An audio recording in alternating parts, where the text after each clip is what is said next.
Hi, and my name is David Wetton, and welcome to the Conscious Leadership Now podcast. The intent of this podcast is to encourage you as a leader to embrace conscious leadership by giving you access to some of the world's leaders in the field of conscious leadership, both in practice and in thought. My heartfelt wish is that you leave this podcast feeling inspired with ideas to take away and implement in your business or organization to make a real difference in our world. And my guest today is Lee Chambers. It's a pleasure to be on today, David. Thank you for having me on. You're most welcome. I'm going to start, Lee, kind of in an unusual way, just by asking sort of the listeners and the viewers, the three questions, have you ever lost the ability to walk with your son being 18 months old and your wife 6 months pregnant and Yes, learn to walk again? Have you ever been told you shouldn't have set your business up because you were too young and too diverse? Yes, I have. And finally, have you had mental health challenges but fought back to become a better and more connected man? Indeed, I have. Yes, and this is actually one of the many qualities of our guest today, Lee Chambers.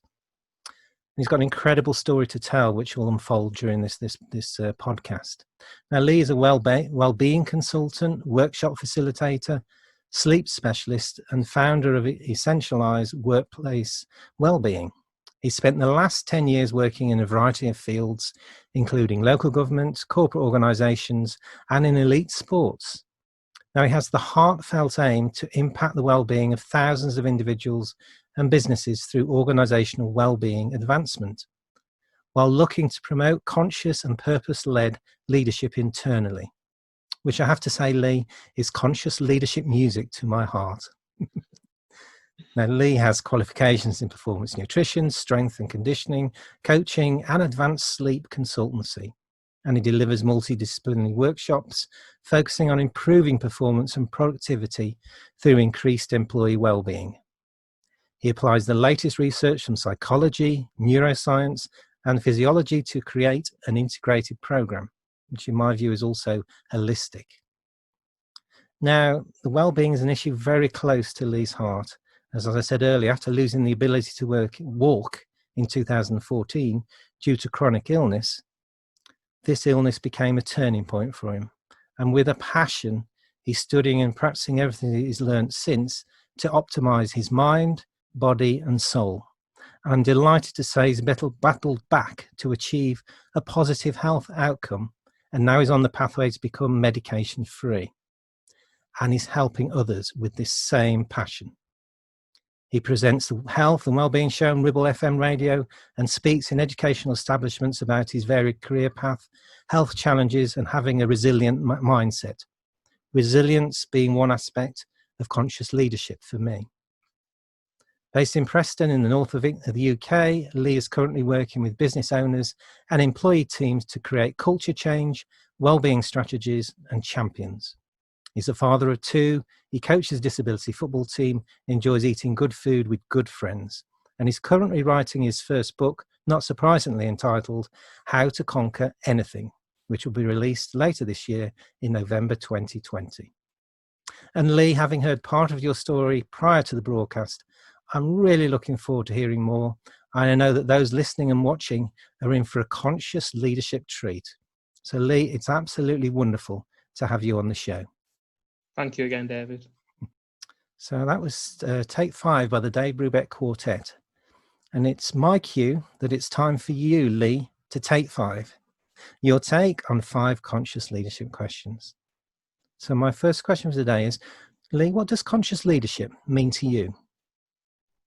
So in many ways, conscious leadership is something that I've understood but only gradually began to define the more I have delved into the world of trying to bring well-being advancement and just realizing how much the consciousness of leaders actually impacts the ability for other practitioners and other developments within organizations to be amplified. So for me, conscious leadership, it simply comes down to a belief that your employees are people. They are not resources. They are individuals who can develop many different talents in many different ways. And really, a conscious leader looks to empower their employees, in many ways to inspire them, and in some ways to almost treat them as leaders themselves, and really invest in the fact that they have the ability, many answers and solutions within them, and the ability to innovate, to create, and to build something just as powerful. And in so many ways, it really comes down to, are you truly committed to bringing change, to having purpose and values that are communicated through an organisation, and that you, as a conscious leader, live congruently to show, not just speak to people about your leadership. And naturally, the benefits of that come through in so many ways, creating a culture of open, honest communication, removing blame and fear of failure, which then open the ability for people to innovate, to develop themselves, and to actually generally start to take responsibility in a culture where they have a level of autonomy and they are appreciated.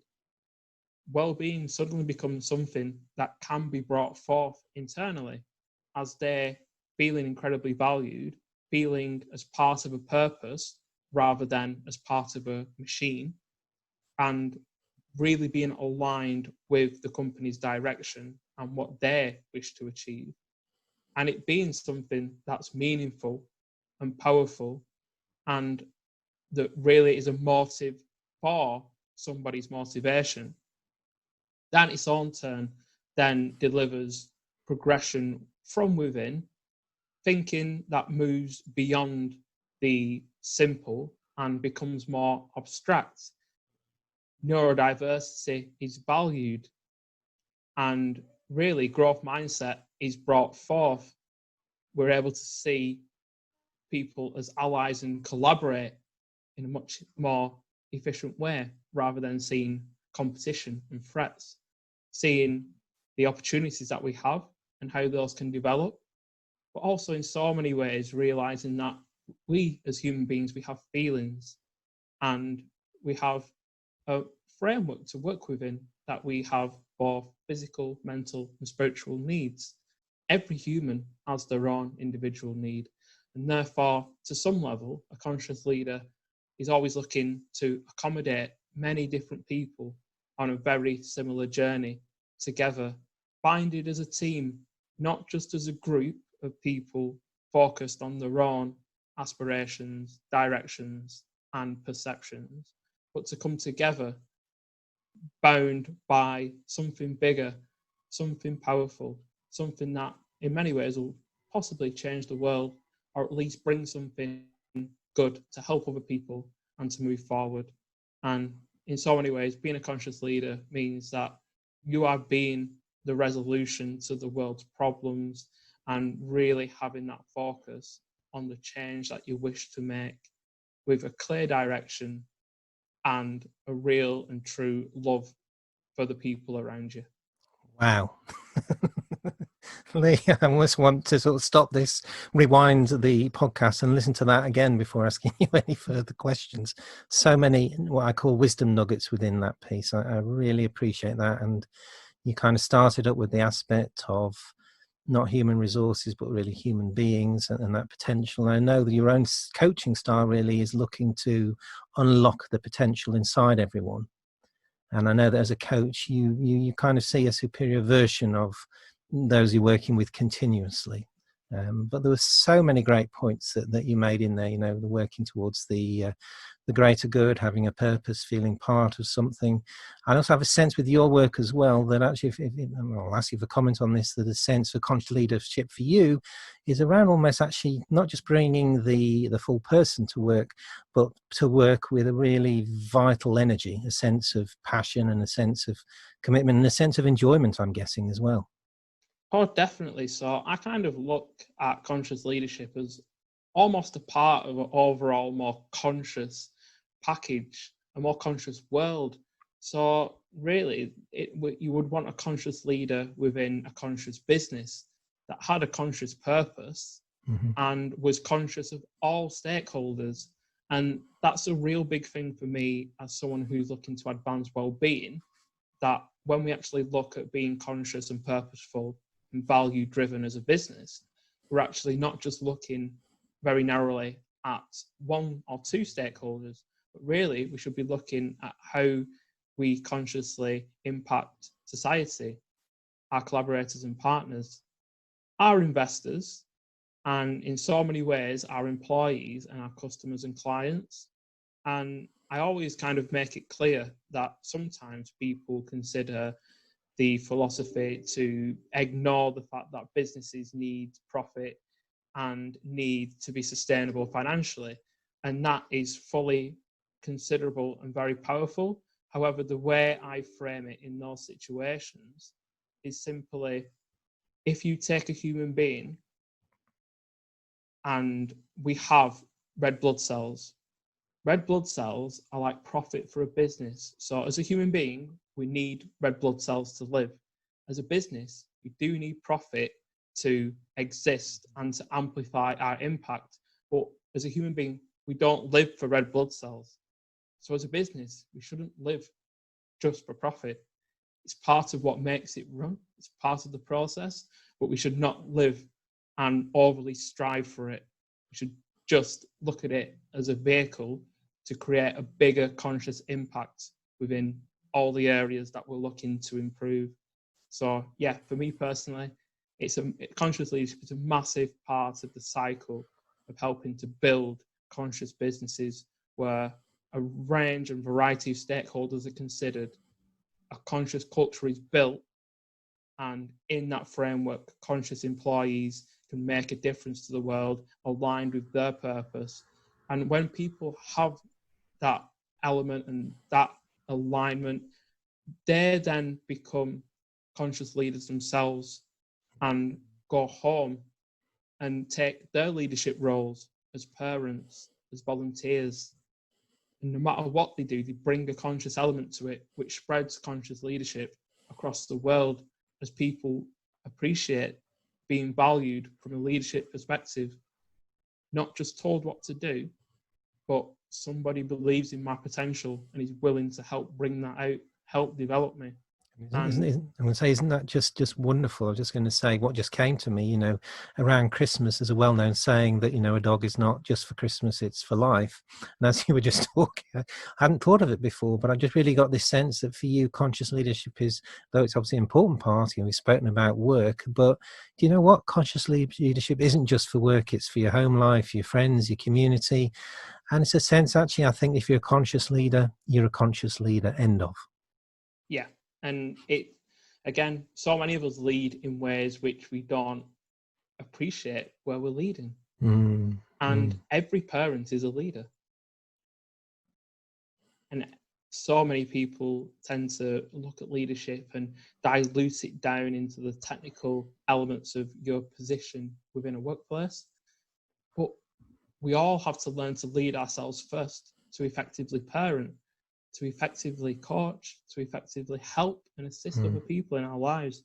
We're all leading at some point. And if we really invest in being conscious, building that self-awareness and gradually building that emotional intelligence so we can lead ourselves effectively, then we become more effective in leading people consciously and helping them get closer to their potential.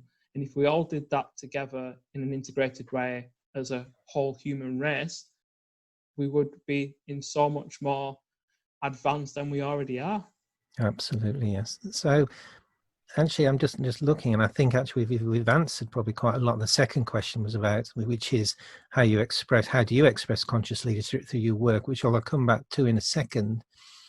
But again, my sense is, because you've been speaking with so much passion, you've really, for me, have connected this aspect of well-being flowing through, not just through the work, but as you said, through the purpose, through the values, through the difference being made, through this organization, through the understanding that it's not just about profit, that well-being is flowing through that. So I just really sense that those clients you work with, you bring this to the table, which actually says, it's not just, well-being can often be, this is just one part of it, but it just feels like, it's flowing through. So you're bringing much more than I know, a single cause something. That's the sense I got. And really, as we move on to how do you express your conscious leadership through your work, I can't ask this question without you just asking you to share just a little bit of your story, particularly around, you know, your illness, when I think you woke up over a couple of days and were unable to walk. You know, could you share a little bit of that story? Because as we shared before, I think that's been a key element for you to connect with your journey of conscious leadership. Certainly. And in many ways throughout my childhood and young adulthood, I have always had a desire to help people. It's always been as part of trying to get the clarity. So I ended up moving into financial advisory, wanting to help people improve the financial well-being. And that was unfortunately taken away in the economic crisis and led me on a path to really find my own direction. And I think, again, the biggest turning point was I was in that place. I had a video game business and I was working in elite sport, seeing how much was spent and performance at the very elite level, but thinking if this was time and effort was spent at a grassroots level or even a general human level, it could impact so many people. And I, over the course of 5 days, went from fully mobile, fully independent, to in a hospital bed, unable to walk, unable to shower or feed myself properly. And in so many ways, I was in a state of shock, naturally. I bet you were, yes. And my family, obviously, my son at 18 months wasn't old enough to understand. My wife at 6 months pregnant had to move back in with her parents to be able to cope with looking after me and everything that came around that. So in so many ways, in that first week, I really didn't know what was happening. I didn't know what was going to happen long term, but all I know is that my joints had been locked in place, wasn't able to move them. And then the realization came that my immune system had attacked the connective tissue, and that's why they become locked in place. So in that first week, I really managed to process through the shock and then the grief and then the negative emotion and the uncertainty of my situation. But as some of the listeners might know, if you ever get to spend time immobilized in a hospital bed, it gives you a lot of time to reflect. And in that second week, it started to dawn upon me that I'd never been grateful for my mobility. In a whole 29 years of walking around this planet, never once given thanks for that. I'd just taken it for granted. And then that expanded outwards even further, realizing that the people coming to shower me, to help me eat, to help me do the most basic things, I'd not really taken them for granted. I'd taken them for granted in some ways, that I'd not been as conscious as I should have been. I'd not sat back, reflected, and had the self-awareness to realize just how much other people, the people on my journey, the people who are now here supporting me, the value, there is no figure you can put on that in those situations. And then even more so, I started to widen the funnel and realize that I was born in the first world. I'd always had food on the table and a roof over my head. I'd had many, many opportunities, free healthcare, free education, the freedom to set up a business, the freedom to work in numerous industries and gain numerous qualifications along the way. And that really started me on a pathway to think, okay, I need to be incredibly grateful, and I need to really become more conscious and share this to other people to help them understand. So as part of my journey to recover, I made a decision. So I cut off all the other options. I was going to walk again. I was going to be proactive and take ownership over my condition. And over the course of 11 months with walking rehab, hydrotherapy, and intensive physiotherapy, on those difficult mornings when I was in so much pain, I was stiff and I couldn't move effectively, I did my exercises, I did my stretches. I decided that this was actually more than how I felt. So it was my identity. I was going to run around the garden with my children, and that identity fueled my actions. So when it was difficult, I was resilient, I was proactive, and I took ownership of my own health outcomes. And sometimes I was able to step more, sometimes I was able to step less. I just knew and felt that I was making progress. And after 11 months, I walked a mile unaided. And that, in so many ways, was a defining moment when I realized that if I could manage to do this, then I could help other people to grow through the suffering, to become more spiritually awakened, and to become more self-aware, and start to dig that bit deeper into the emotional intelligence that could then make them better leaders and better people. And again, through all that, I grew as a father, I grew as a husband, I grew as a man. And over that year, when I tell people now and they say that's so inspiring, for me, as I've garnered more self-awareness, I started to realize that, but still we very much anchor into our own journey and just think, that's us. That's how we've grown. It's an amazing story, Lee. It truly is. And again, I want to take a breath and rewind and listen to that again. But the few aspects I love the aspect of felt like a turning point when actually this illness, when you could say a desperate situation, where suddenly gratitude almost feels like it grasped you and took you over, and in that sense, to be grateful for what you hadn't been grateful for, and to be grateful, it feels like, to use one of the phrases, in this present moment for the help and support that you were getting. And as well as having this aspect of this vision you were going towards, I felt that, I'm going to be there with my children, one 18 months, another one on the way, and I'm going to be running the garden and doing some various things. You had a very strong vision around that this is what you're going to do. But it didn't really just stop at that, for what you're saying there. It then flows out there in your passion to help others become, whatever I want to call it, more aware, a sense of what they already have. Because you're quite right. I had a feeling that almost elements of that were unconscious became conscious. Things that I take for granted here in London, access to, maybe reduced now, but access to transport, to food, all these sort of things that I can moan about, but I forget, so I take them for granted. So I think that's a really, for me, really valuable reflection for every conscious leader to reflect on. Actually, what gifts do I have right now that I can be grateful for, which I can use? Because too often we can be trained into what haven't I got. So thank you for sharing that. Yeah, I always think it's so important to look at what we can help people gain rather than the gap. Yeah. Yes, absolutely. So really, how do you express conscious leadership through your work? You really are your work, and I just sense that, and I love it, because there's just there's a heartfelt authenticity that I feel that kind of says, actually, I'm here for you. I'm a leader. I'm here for you. And as you said, to connect into that suffering and know, there's almost actually, if it's difficult in the workplace or things are hard, at some level you already know on your sense what that feels like for them, and how you can be present with that, which I think is a gift. And talking of a gift, I very much think your illness, as I often talk of, that it was a gift, but it was a poorly wrapped gift, as I call it, because it's not a gift you want to give to anyone, but you've turned that around to be a gift. So I want to ask you, actually, during this time period, because the next question is really, during this time period, as you were working on yourself and you came seeing what you wanted to do, you probably looked or reached towards, I know you like Joseph Campbell and a few others, but who for you is an exemplar of embodied conscious leadership? Who did you turn to as maybe a mentor, role model, or an exemplar? Yeah, so my first kind of real start to grasp of conscious leadership as a concept was through Chip Conley, and hearing how he treated his staff at Joy de Vivre when he set that up, and then starting to read more into him about how he generally looks at things in a curious way, and that empathetic exchange between employees. And that kind of led me down the road to John Mackey, and so many Whole Foods, yeah. That simply to just understand that at the heart of it, you can build a successful business that changes the world without that internalized focus on the very narrow KPIs that many businesses do.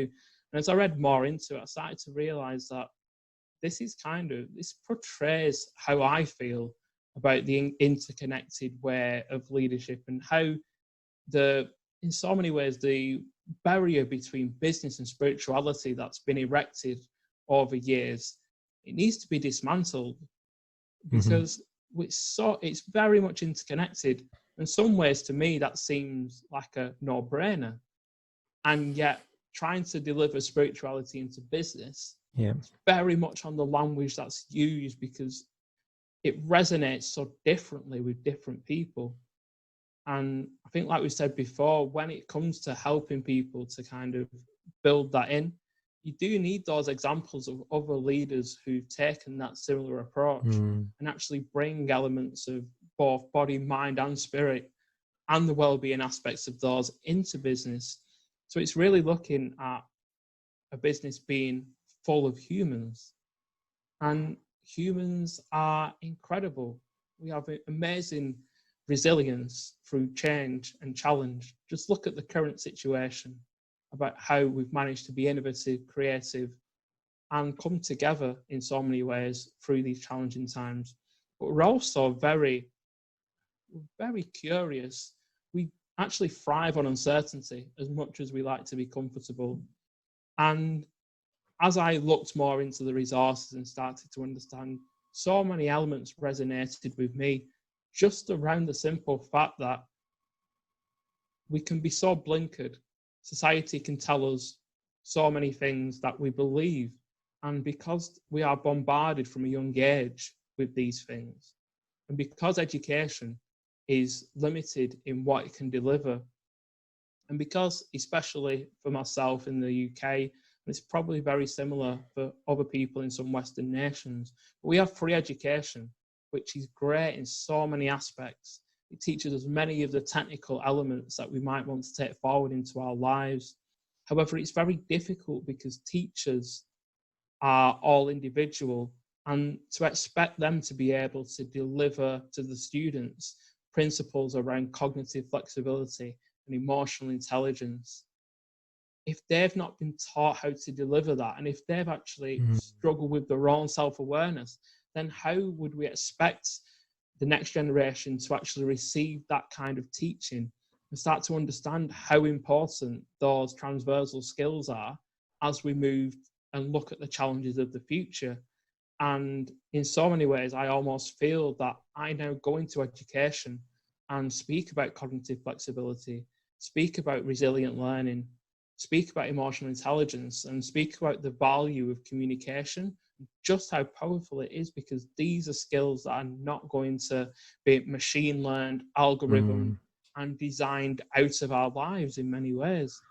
And yet, sometimes it looks like those are the skills that the next generation need to be coming into the workplace and asking, what is this business? What is the purpose of this business? How does it align with my beliefs and my consciousness, my culture? Are there elements that are going to resonate with me here? Is this job that I'm doing for the greater good of society? Do you appreciate the sustainable reality, even the regenerative nature that we need? Will I be valued? Will I be included? And there's so many aspects that really the young people today need to be going and asking these questions as part of a process of finding what they want to do, where they want to work, and who they want to become. And if we can help them start to define that, then they are tomorrow's conscious leaders. And it's tomorrow's conscious leaders and other young people who disrupt industries where the consciousness is low. They are the people who will help build something greater than ourselves. And that, for me, it's a vital tool. And as the resources increase and podcasts like this are available and people speak open and honestly about what conscious leadership means to them and how they portray that in the world, we can hopefully spread a message that inspires many others to take the mantle and take the flame and build conscious businesses, become more conscious, and spread conscious knowledge through stories and inspire others. I love that. And I mean, there's such, isn't there? There's such a great power in story. And just as you were speaking there, I had this wonderful thought of the, I say the young people coming through, going to jobs, actually sitting in an interview and asking those questions and making decisions around that. You know, what are the values in this organization? But not just how the values are, because this question was about embodiment. You know, how do you embody these? What do they actually mean? You know, as I say, 2 feet on the ground. You know, what difference you're making, you know, to the world through this business. And wouldn't it be a great question for them to ask when they go into the interview? Well, as you as a leader in here, what's a legacy you're looking to leave to the world through this organization? You know, a very powerful question to ask at an interview, because I think, as you're quite rightly pointing out, by doing this sort of thing, this is one way which actually change can be brought in, can be accelerated. And for me, then it's a life-giving change, because it actually, as you said, not just actually helps that particular organization, it then drives transformation in the society at large. And as we mentioned too earlier, not just in that organization, when you go home, when you're in a community, wherever you are, you're taking that, as I call it, that inner work, that conscious awareness with you, and you're actually spreading, and for me, I shall say the word love. It takes love out, into the world in a very practical way. So actually, as you said beautifully, we recognize this interconnectedness between all of us. Yeah, and I think love comes on so many levels, from the love for our families and love for our friends, but even the small interactions on the street with a stranger, someone at a checkout, the person serving us, the person who sat next to us on public transport, someone who we meet at the pay station.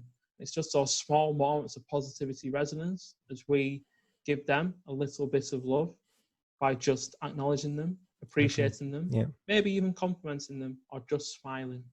And that really builds up. And that is what protects us in times when we are stressed and anxious.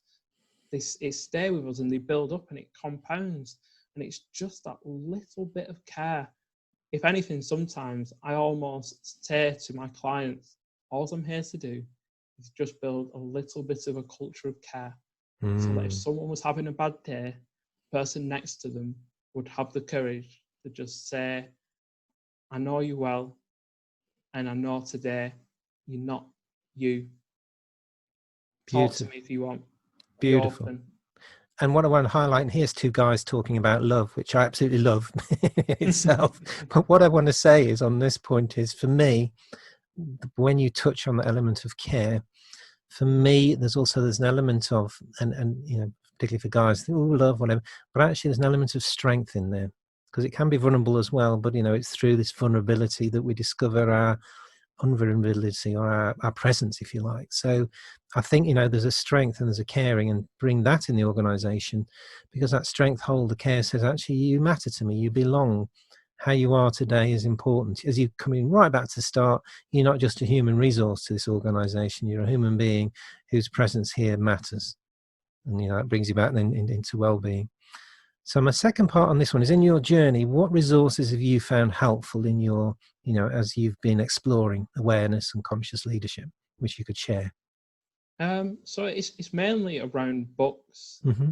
And I've recently joined the Awarepreneurs, which yes, I have now delved into, and provides a massive amount of resource. And Paul's work and the other people who Paul Zellizar, is amazing. It's a place where, if you have any thoughts around it, it's well worth becoming a member, and just almost drowning yourself in the knowledge and just the sheer heart sense of care that comes from the members.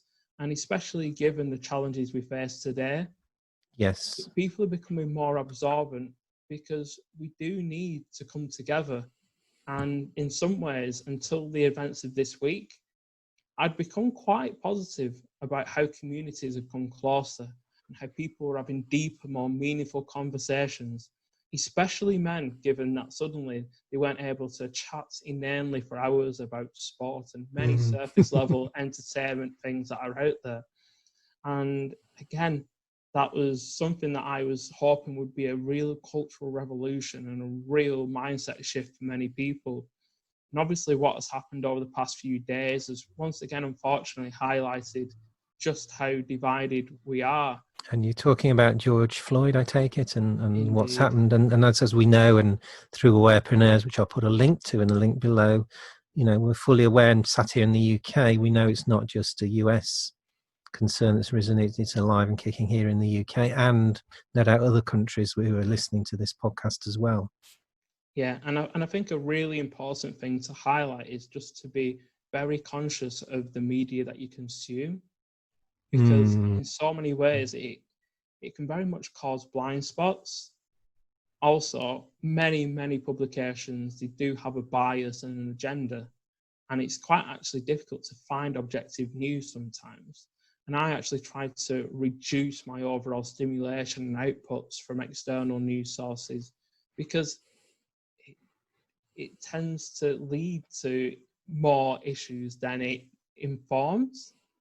And I actually like to find people's opinions and really, in a non-judgmental way, understand how other people have got to the conclusions they have. And that's important for me, because to get into that world where you can speak to people who don't share similar opinions or values without being triggered opens you up to be conscious of why. Because in so many ways we spend our lives interpreting other people's perceptions through our own lens, when actually it's much more valuable to almost step back into third person and look at yourselves as both human beings, both having gone through vastly different experiences possibly, and having a complete and individual spiritual system and bio-individuality, which means that it's ridiculous in principle to take one person's beliefs and think that they should think and see the world just like you. And yet we are here in so many ways to empower others, to bring the best out of them. And communication is absolutely vital in that. And that comes down again to the messages that are passed through business, from the values and from what is delegated downwards. With value, you could give someone a task, and if you communicated it in two separate ways, it would make that employee feel very differently. Yep. It's the same technical aspects. It's how it's delivered. And it's really trying to anchor into the fact that words matter. But more than words, the congruence matters. It is, and it's aspects you have. I think you said earlier of sharing those views and being heard and understood. And there is one thing I said. To be known or to be understood is to be loved. Coming back to loved again, you feel, that I belong here, that I'm important, that you've listened to me, and we don't have to agree with what the other person is saying. I think that's part of the issue that we have. Yeah. So that's the one thing. That's a really important thing. I think to take into business. I think that could transform a number of conversations. And the other thing, it could be actually for business, because you mentioned about the news not consuming. One of my teachers, who's a Zen master, Thich Nhat Hanh, puts it beautifully. He talks about mindful consumption. So I think as conscious leaders, we can think about that, not just the news, and I'm totally with you on that. We have to be careful in what we consume, literally. But actually, interesting, isn't it? Again, I haven't thought of this. When we're at work, what we're reading, the conversations we're having, perhaps are we gossiping? What are we doing? Are we engaging in or communicating, in your terms, in a mindful way, in a way that actually is seeing the best in everyone, that actually is having this positive, I can feel this kind of energetic presence, which is bringing out the best in others, as opposed to, as I probably, as well as I do, bringing down the energy in the room, and the sense of, oh, I want to get home, I don't want to be here. We spend a lot of time in work, and, for my sense, actually, we want to have that well-being in work. We want to be seen, we want to have a purpose, we want to be for the greater good, and we want to take that really good experience back out home, and vice versa. Yeah, and I think that so many conscious leaders realise that someone's well-being should be at least sustained throughout a work day, if not almost regenerated, where if people can leave work in a better place than they went in, then that's incredibly valuable. And it's always worthwhile to remember that some people actually find their workplace environment a safe haven, and the home environment a more toxic environment. And it's always something it's very individualistic to see and understand people's environmental needs. But in so many ways, the physical workplace environment is important, and the mental workplace environmental is important, but also the ability for people to start digging spirituality and digging deeper into themselves. And that's facilitated by being well. People have much more pro-spiritual and pro-environmental behaviour if they're not worried about their own levels of mental and physical well-being. And it's that allows the capacity for people to become more when they have some of the worries taken away, but they also have on the other side the support and the appreciation and the autonomy to develop. And it's about really helping take the barriers away from your employees to become the people that they can be. And they will become the people that they can be for your business if they're aligned. If they're not aligned, then they will probably go and do that somewhere else. And that's part of their journey. But if you can get, in many ways, people who are aligned with you together, traveling to a destination that's going to make a difference, that's an empowered business, almost enlightened to the point where you've been set on fire and your business very quickly rushes to its destination to put yourself out. Beautiful. And actually, again, thank you. There's so many insights that you're bringing to me in this conversation. And what I'm just thinking of before we move on to the next question, just one final point I want to make. I do a real sense of, you're really demonstrating that connection between work and home. And there's a sense, isn't there, that we take the presence of our home life into work and we take the presence of our work life back into home. So that is interrelated, and a conscious leader, whether you're thinking of your own exchange between home and work or you're thinking about your employees, that sort of exchange is almost there. And I think, as the final thing, I think COVID-19 is actually helping people to see this interconnection, that actually we're not someone who comes into work, almost doesn't have a home life, and then goes home and forgets about work. The two are now being interrelated, interconnected, and people are understanding, actually, this is a whole person, not just a work person, for example. Oh, certainly. And I'm a full believer in the fact that when people describe the principle of work-life balance, what actually comes into my head is if you have your life in one hand and your work in the other, you have no hands to pick up anything else and develop yourself. You can't even hold a book. So actually, we just have life, and work is integrated into our life as well as all the other elements. And again, it's just life. And in so many ways, a conscious leader understands that everyone has a life, everyone's life is very valuable, and fulfilling missions, finding purpose, and moving forward and progressing is how we have that inner fulfillment and gradually build ourselves.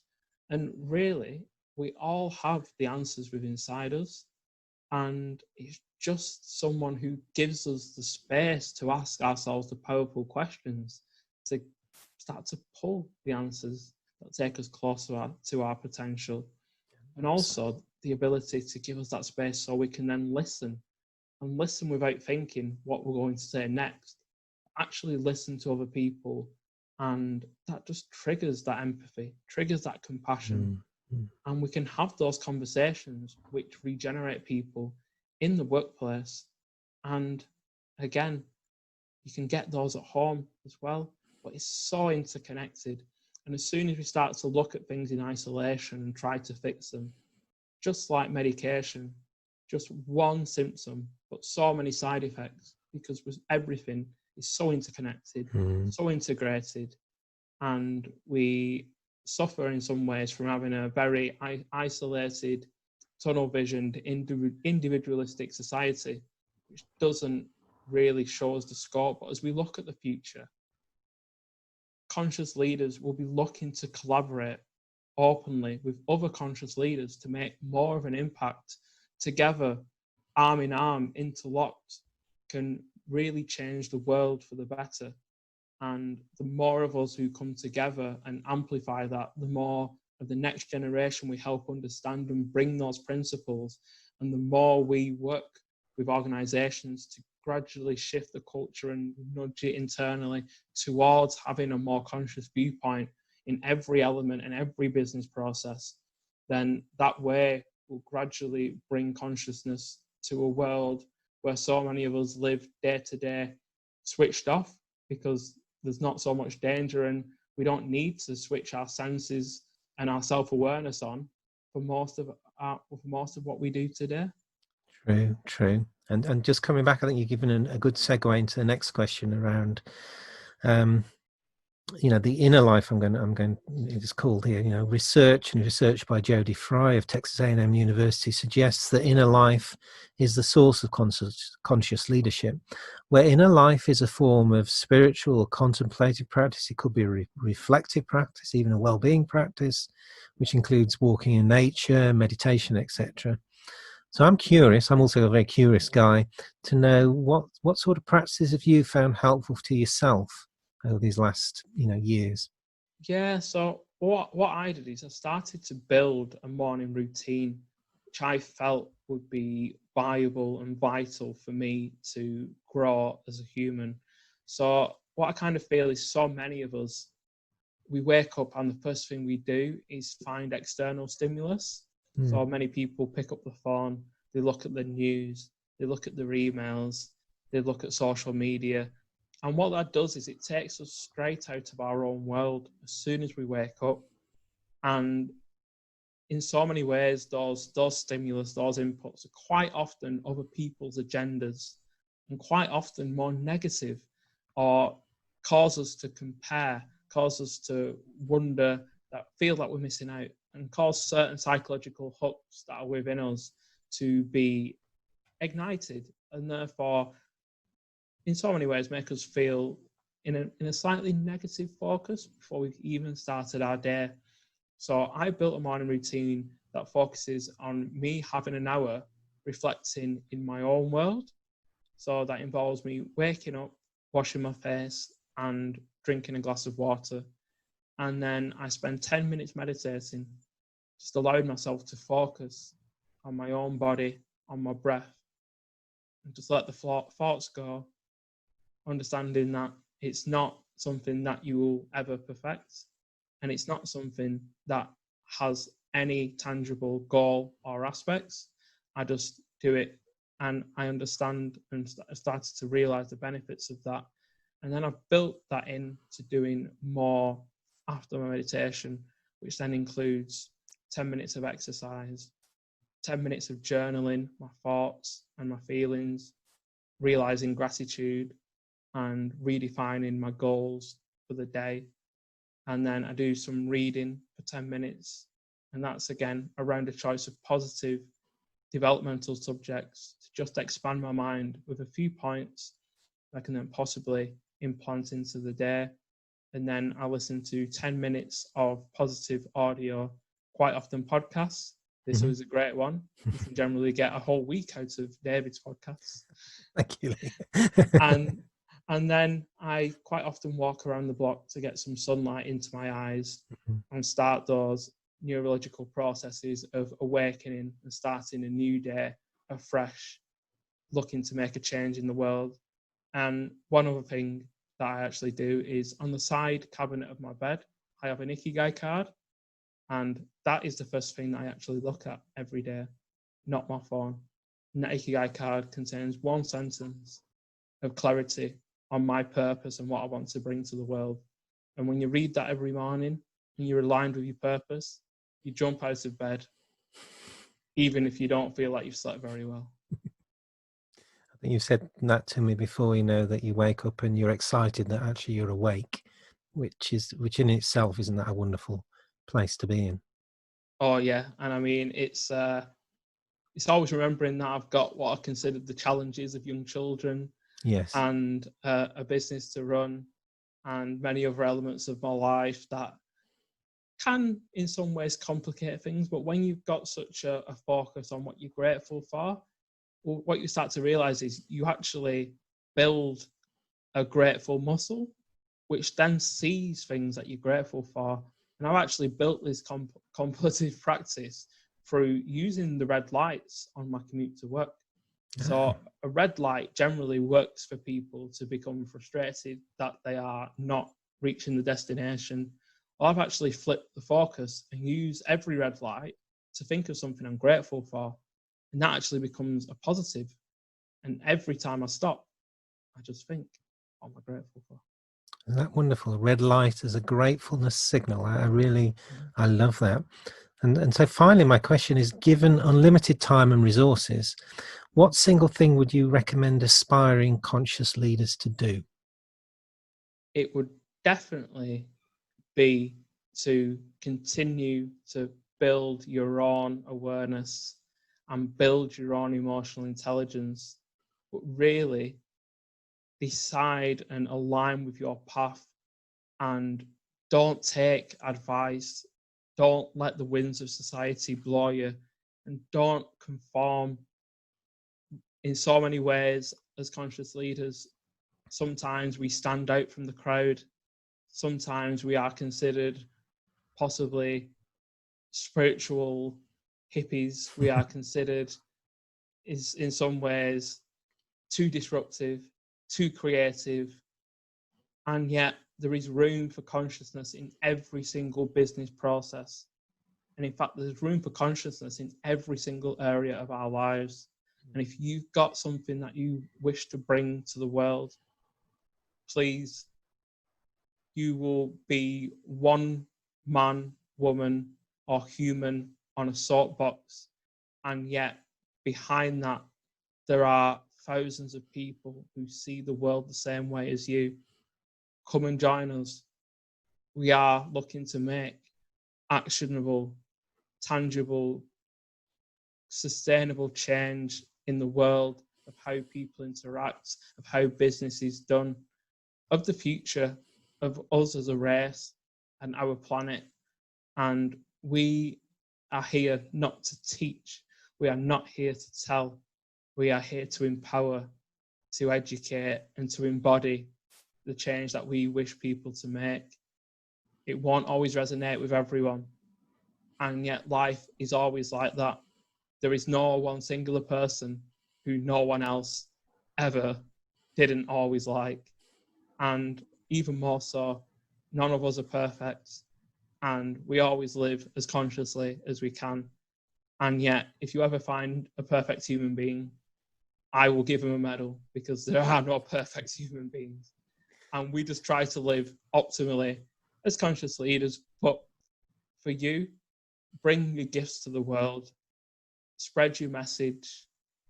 You are incredibly powerful, and you have so much within inside you. Our potential is unknowable. Go out there, speak it, and bring the change that you wish to see.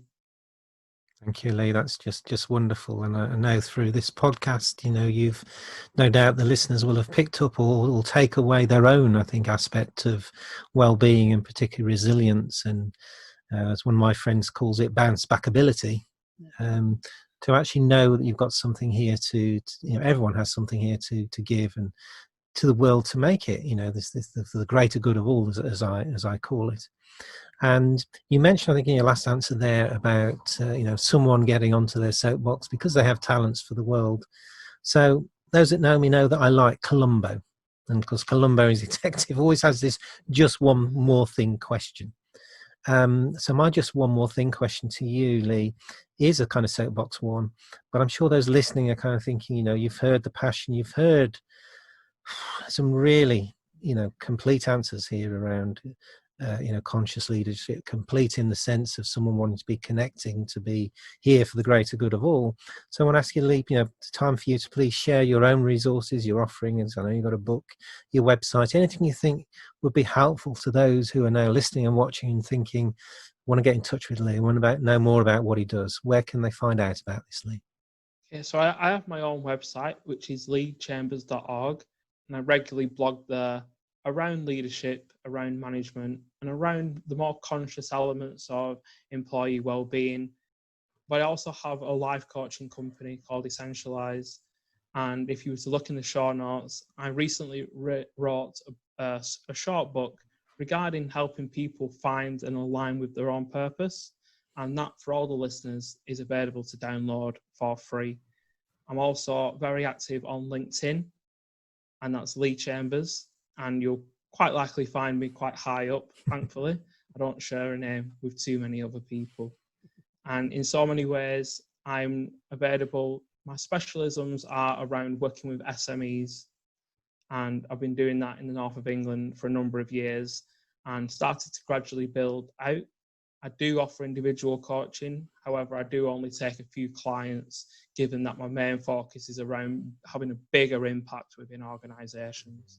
So if you ever want to reach out and contact me, it will be available in the show notes, and I'll be happy to discuss with you further exactly what I do and exactly what I bring. Sounds wonderful. Thank you, Lee. And I will put the links that you just said there to your website, your LinkedIn one. They'll be in below if you're watching on YouTube, in the YouTube narrative. If you're listening on audio podcast, it'll be in the notes beneath the podcast. So please follow those up. And if you feel moved and inspired, then please do go and have a word with Lee. And Lee, just thank you so much for being on the podcast and for showing up in the world of conscious leadership in the resilient and inspiring way that you do. It's been a privilege, David. Thank you very much. Oh, you're so welcome. So I just want to say to the listeners, if you've enjoyed this podcast and my approach to conscious leadership, then please know that I help aspiring conscious leaders develop purpose-led, high-performing leadership teams through one-to-one coaching and tailored leadership programs. If you sense I can help you, then please look me up, David Wetton, that's Wetton, on LinkedIn, and let's jump onto a conversation together. And I want to thank all the listeners to this podcast. If you're willing, please do share a link to this podcast with those you think would truly benefit from it. And I truly believe that now is the time for conscious leadership. And with all the inspiring, heartfelt work you as listeners are doing, I have no doubt that conscious leadership will become a thriving reality, making a difference for the greater good of all. So until next time, I'll leave you with a blessing from John O'Donoghue. May the light of your soul bless the work you do with the secret love and warmth of your heart. And so it is.